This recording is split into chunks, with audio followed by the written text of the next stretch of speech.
So ఇవాళ మనం ఈ సీజన్ లో పర్టికులర్ గా జనాలందరూ ఎక్కువ ఫేస్ చేసే ప్రాబ్లం ముక్కు కారడం, తుమ్ములు రావడం, ముక్కు పట్టేయడం. దీని గురించి మాట్లాడదాం.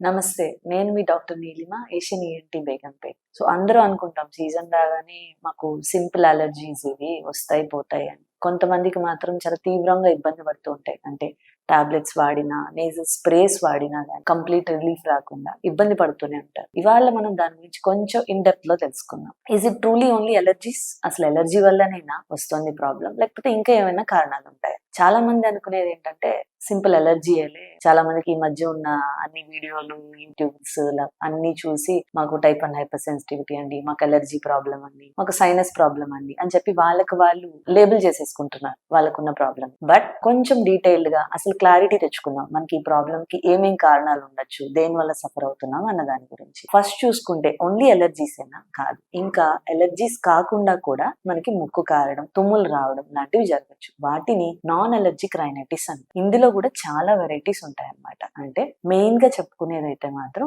వాసోమోటర్ రైనైటిస్ అంటాం. అంటే మనం రెగ్యులర్ గా వింటూ ఉంటాం, చల్లగాలి అయిన వెంటనే ముక్కు పట్టేస్తోందండి, లేకపోతే మనం ఎత్తులోకి వెళ్ళిన వెంటనే ముక్కు పట్టేస్తోంది, స్ట్రాంగ్ స్మెల్స్ కూడా మాకు ముక్కు పట్టేస్తోంది, గాలాడట్లేదు, తుమ్ములు వస్తున్నాయి. ఇట్లా చెప్పేవన్నీ కూడా ఏంటంటే సాధారణంగా వాసోమోటర్ రైనైటిస్ అని అంటాం. This is different from allergy. Allergies లో మనకి ఏమవుతుంది అని అంటే ఐజీ మీడియేటెడ్ రెస్పాన్స్ అని అంటాం. అందులో ఈసినోఫిల్స్ లెవెల్స్ అవి పెరుగుతాయి అన్నమాట. బట్ వాసోమోటర్ రైనైటిస్ లో అట్లా కాదు. వీళ్ళకి కంప్లీట్ గా ఎన్విరాన్మెంట్ రిలేటెడ్ ట్రిగర్స్ వల్ల ముక్కు పట్టేయడం, తుమ్ములు రావడం, గాలాడకపోవడం ఇట్లాంటి ప్రాబ్లమ్స్ అరైజ్ అవుతూ ఉంటాయి. సో 2-3 వీక్స్ కి మించి ఎవరికైనా టాబ్లెట్స్ కానీ స్ప్రేస్ కానీ వాడినా రెస్పాన్స్ రావట్లేదు, ట్రిగ్గర్ ఫ్యాక్టర్స్ ఇట్లాంటివి ఉన్నాయి అని అంటే మనం ఇంకేమన్నా ఉందా అని ఆలోచించాల్సిన అవసరం ఉంటుంది. సో ఇది కాకుండా ఇంకా దీర్ఘకాలికంగా ఈ ప్రాబ్లం ఉండడానికి కారణాలు ఏమై ఉండొచ్చు అని అంటే పాలిప్స్ లాంటివి ముక్కులో ఉండడం, లేదా క్రానిక్ రైనోసైనసైటిస్ అని అంటాం. అంటే సైనసెస్ లో ఇన్ఫ్లమేషన్ ఉండడం. ఇలాంటి వాళ్ళకి ఏంటి అని అంటే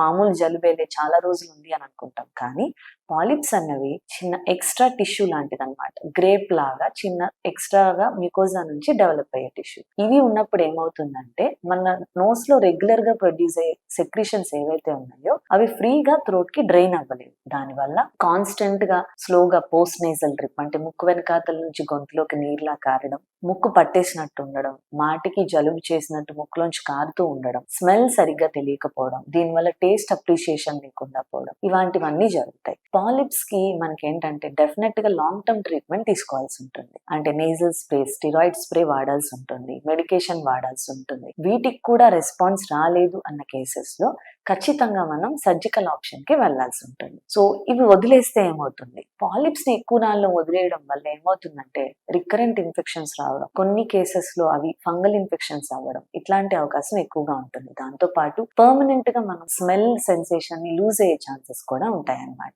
ఇది ఒక ట్రిగర్ ఫ్యాక్టర్ మనకి ఈ పర్సిస్టెంట్ కోల్డ్, స్నీజింగ్ అలాంటి వాటికి. ఇంకొకటి వచ్చేసి ఎనటామికల్ ప్రాబ్లం. అదేంటి అని అంటే ముక్కు లోపల వంకర ఉండడం, లేదా ముక్కు లోపల టర్బినేట్స్ అంటాం, వాటి కండ సైజు పెరిగినట్టు ఉండడం. ఈ రెండు స్ట్రక్చర్ అబ్నార్మాలిటీస్ వల్ల ఏమవుతుందంటే పర్సిస్టెంట్ గా ముక్కు బ్లాక్ ఉండడం, మాటి మాటికి జలుబు రావడం, తుమ్ములు రావడం, ఇట్లాంటివన్నీ సింటమ్స్ వచ్చే అవకాశం ఉంటుంది. వీటికి ఏంటంటే ఖచ్చితంగా మనం సర్జరీ చేసి వంకర ఏదైతే ఉందో దాన్ని కరెక్ట్ చేసుకుంటే కనుక పేషెంట్ కి మంచి రిలీఫ్ ఉంటుంది. ఇంకొక సర్వసాధారణంగా అందరం కొట్టి పడేసేది రిఫ్లెక్స్ ప్రాబ్లం. అంటే జిఆర్డి అని అంటాం అనమాట. తిన్న తర్వాత తిన్నది పైకి గొంతు వరకు మనకి రిఫ్లెక్స్ లో రావడం వల్ల థ్రోట్ ఇరిటేషన్ ఏర్పడి దాని ద్వారా నేజల్ కంజెషన్ లాంటి సింటమ్స్ కూడా ఎరేజ్ అయ్యే అవకాశం ఉంటుంది. సో ఇలాంటి జరిగినప్పుడు మనం గొంతు మాటి మాటికి ఎండిపోతూ ఉండడం, తర్వాత గొంతు ఫ్రీక్వెంట్ గా క్లియర్ చేసుకోవాల్సిన అవసరం రావడం, ఇలాంటి ఫీచర్స్ ఎదురవుతాయి. వీటికి ఏంటి అని అంటే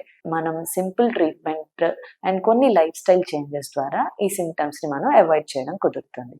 హెవీ మీల్స్ తీసుకోకుండా రెగ్యులర్ ఇంటర్వెల్స్ లో కొంచెం కొంచెం మీల్స్ తీసుకోవడం, తర్వాత నైట్ టైం పడుకునే ముందర హెవీ మీల్స్ తీసుకోకుండా less oily and less fatty food ని తీసుకోవడం ద్వారా ఈ రిఫ్లెక్స్ ప్రాబ్లమ్ ని మనం కంట్రోల్లో ఉంచుకోవచ్చు. ఇంకొక ట్రిగ్గర్ ఏంటి అని అంటే medication over use and also hormonal changes. అంటే చాలా మందికి సింపుల్ నేజల్ కంజెషన్ అంటే ముక్కు పట్టేయడం ఉన్నప్పుడు మార్కెట్‌లో ఓవర్ ద కౌంటర్ దొరికే డ్రాప్స్, డీకంజెస్టెంట్ డ్రాప్స్‌ని తీసుకొని వాడుతూ ఉంటారు.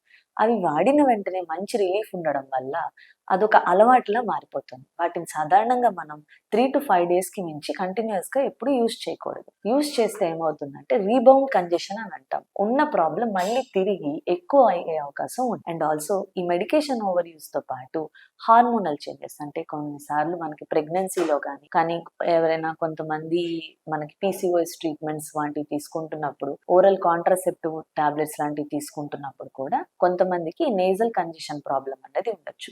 కొన్నిసార్లు కొన్ని థైరాయిడ్ డిజార్డర్స్‌లో కూడా ఈ నేజల్ కంజెషన్ ప్రాబ్లమ్ ఉంటుంది. వీటన్నిటికి కూడా అప్రోప్రియేట్ ట్రీట్మెంట్ గనుక తీసుకున్నట్టయితే మనకి కంపల్సరీ మంచి బెనిఫిట్ ఉంటుంది. సో, అందరూ గుర్తుపెట్టుకోవాల్సింది ఏంటి అనంటే మెయిన్‌గా ఈ 4 ట్రిగ్గర్ ఫ్యాక్టర్స్‌ని ఎట్లా అవాయిడ్ చేయాలన్నది చూసుకోవాలి. మీరు చూసుకున్నట్టయితే ఈ వాసోమోటర్ రైనైటిస్‌కి సంబంధించి ప్రికాషన్స్ తీసుకుంటూ మనం మెడిసిన్ యూజ్ చేసుకుంటే సరిపోతుంది.